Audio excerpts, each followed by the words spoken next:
David Nancarrow joins us now live from Baquba, Iraq. And David, we're talking about Army Scouts. Don and Shannon, that's right. We've met a number of Army Scouts in our time here, and mostly we have found that they are the ones that are sticking their chins out and really going to look for dangerous situations, whether it's finding IEDs and clearing them or finding other weapons caches. And typically they wake up with the mission planned out and waiting for them, but it's a little bit different when they work for the QRF. What?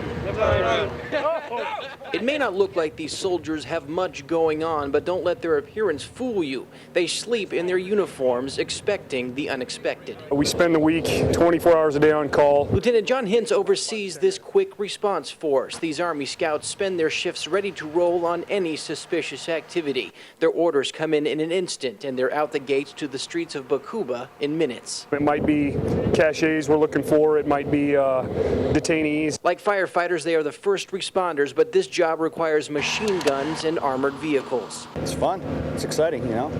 Keeps you going. While on QRF, the soldiers stay in these. They're called CHUs, container housing units, basically home away from home. They're small trailers where the soldiers can feel comfortable, but just not too comfortable because they don't know when they'll be going out again. I'm always ready to go outside the wire. Sometimes I don't think we go out enough. We got a big job to do here. When on call, they stay only feet away from their vehicles in small rooms, passing the downtime with various activities. But at the end of the day, their trade-off is plenty of time on the job in exchange for the time they spend waiting for the call.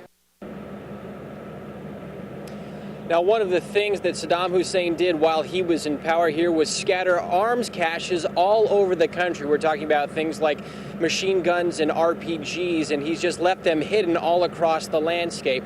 And as it turns out, those are the types of things that these Army Scouts typically find when they go and have to rush out. They think that sometimes that they will not find anything, but typically if they do find something, it will be one of these hidden caches or somebody who has gotten a hold of them. Don and Shannon. Okay, increases the danger level. Now, Dave, you had a chance to travel outside the wire, as it were, outside the protected zone today. What was it like in Baquba? Well, you know, Baquba was a very different scene for us. We've been spending time around Baghdad and different other parts of the country. But when you get to Baquba, you see a number of things that are going on. In Baghdad, there is a number of people there who are unemployed and just have a lot of time to spend standing on the streets and looking around. In Baquba, that's a little bit different there. There's plenty of oil refinery. Also, we saw people walking around and working the fields that they have, even more working in small shops and doing some commerce. So as far as activity goes, they are doing well, and they are actually not necessarily paying attention to what we could see, to the military presence that is around the area. It's constant. You've also got Iraqi police that are standing there with guns, kind of keeping an eye on things. But for the most part, these people are on their daily jobs and getting by. And if you talk to Army people, that actually helps them out in the long run, because you get a sense that these people are trying to live their daily lives without much problems. So they're actually giving more information to Army personnel to let them know what to look for and possibly if there is danger around the corner. They really want this place back to themselves, from what we can tell. Wow, interesting insight. Thanks very much, David Nancarrow, live tonight in Iraq. David Nancarrow is standing by live now, and Dave, if these claims are true, it's a major breach of industry standards. Don and Betty, that's right. We asked some professionals in the medical field here in Colorado Springs the way it's supposed to go, and they tell us that it's supposed to go a little bit like this crude mock-up we've come up with here. Once human tissue is done with, it's placed inside a specifically marked bag. That bag is then sealed and placed into a specifically marked container. That container then again sealed and set aside for a company that's certified to handle hazardous waste, which would then come and pick it up and destroy it. Now, the claims are that in many cases here at the Audubon Center, that was just ignored. Is it run-of-the-mill garbage in these bags or something straight from the operating room? All right, take a look. One of our own photographers has the exact same application. On his phone, you can see it moving right here. Here they are, tracking them right now at just about Fillmore and Mesa Road from our studios at this point. Now, police and deputies found Mitzelfelt the exact same way. Jeremy's truck sits parked in his driveway, exactly where it was when he had to start his day. He left the engine running when he dashed back into his house for a moment. I came back out, my truck was gone. In that moment, someone jumped in and drove away. The sheriff's office thinks it was 29-year-old Joshua Mitzelfelt, who didn't know his getaway was being watched turn by turn. I was moving the whole time, and then at some point, I believe he stopped and got out. Jeremy followed his phone, which was in the truck, to this neighborhood. A setting built in links his home computer to the phone by GPS, wherever it may be. I only downloaded it in case I ever lost the phone. Never thought I'd use it to get my truck back. A call to the authorities led them directly to the truck and Mitzelfelt, who was found with drugs and other stolen property. A burglar on the run who couldn't hide. Now, sheriff's deputies tells us that with Jeremy's cooperation, they were able to solve his truck being stolen, as well as another burglary that happened in the exact same neighborhood. So a little cooperation goes a long way in this case. Shannon, back to you. Dave, how can people find out about the application? Sure. Well, we found it on our own iPhones right here by going into settings and then into mail contacts as well. And then if you add contact by add an account rather, by hitting this button, you should be able to find Mobile Me, which is this application that Jeremy used to help authorities find his truck earlier today. And if you have your iPhone and an iTunes account, that's how this all works in conjunction.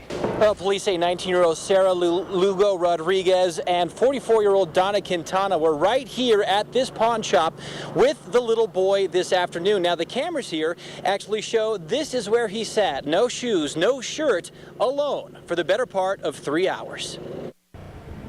The little boy in the center of the picture appears to have found something good to watch on TV. What's missing from this video is any parental supervision. We got some of the employees to look and see if there was any parent around. The video is from Jim Reiner's surveillance cameras at the Acme Pawn Shop, which he owns. At about 1:30, he says the cameras catch the boy getting out of a car and running into the store. We couldn't tell where he was from or where or what. The boy, a 2-year-old named Jose, was ultimately reported missing just before 3. The call said he'd been gone for about 5 minutes. The grandmother was babysitting the child and could not find him. Neighbors started scouring the streets around Jose's house once that call was made. I have 2 kids myself, so tension was really there. You know, it's a pretty nervous situation. Police talked to Jose's mother, Sierra, at the house and then took her to the pawn shop, where Jim's surveillance video shows her going in just before Jose followed and then leaving later without the boy. It is neglectful, so we're obviously going to be looking at that. The good news, the boy never left the shop until his mom came back to get him, leaving Jim Reiner scratching his head. The main thing, the kid was safe, and we were concerned about the kid. But otherwise relieved. Now, we approached the home where the little boy lives a number of times and were met with only hostility when we tried to get some more information. In the meantime, mother and grandmother were served and released on summons related to those misdemeanor charges of child neglect. But police say anyone who may have any information possibly about this case should call them directly or Crime Stoppers at 634-STOP. Now back to you. Pretty unusual story, Dave, but the bottom line is that little boy is okay. That really is the good news here, is that he was always safe here and actually ultimately supervised by the people who noticed that he was here and then called police to make sure that he was found and then returned to a safe place. David Nancarrow is with us now, and Dave, social networking once again leads to an important reunion. That's right here, a Facebook page and a common passion is what it took to bring these families together. A scar that runs the length of Dylan Jop's chest will always remind him of a very special gift. You say thank you, but I don't know if thank you can ever express what it means, you know, having my kid, you know, here with us today. It is only possible through a decision made by Jennifer Ballantyne's daughter, a little girl named Alex, who at 11 wanted to be an organ donor. It surprised me. She was like that, though. She was really ahead of her time in lots of things. At 2, Dylan suffered from restrictive cardiomyopathy. He got Alex's heart after she was hit in traffic. It was just an accident. Dylan survived, but the families never met. 10 years later, Jen is now biking 7,000 miles cross-country, raising interest and awareness toward organ donation. Her trip, chronicled online, was noticed by Dylan's dad, Brandon. We were lucky enough to be contacted by them on Facebook. Give her rabbit ears, Dylan. And after 10 years, suddenly a new friendship has been formed. Kind of surprised and happy. Dylan has also been busy over the past decade, competing 3 times in the transplant games with the help of a new heart, medaling twice. He gave his bronze to his friend, Jen. Well, just to remind them of me and to encourage them to keep going. Dylan's gift, in return for the ability to compete, will help Jen push through the remaining 4,500 miles in her ride. I'm so proud of him. I think it's awesome, and I really love my medal. It hangs near her heart, which holds a special place for her little girl.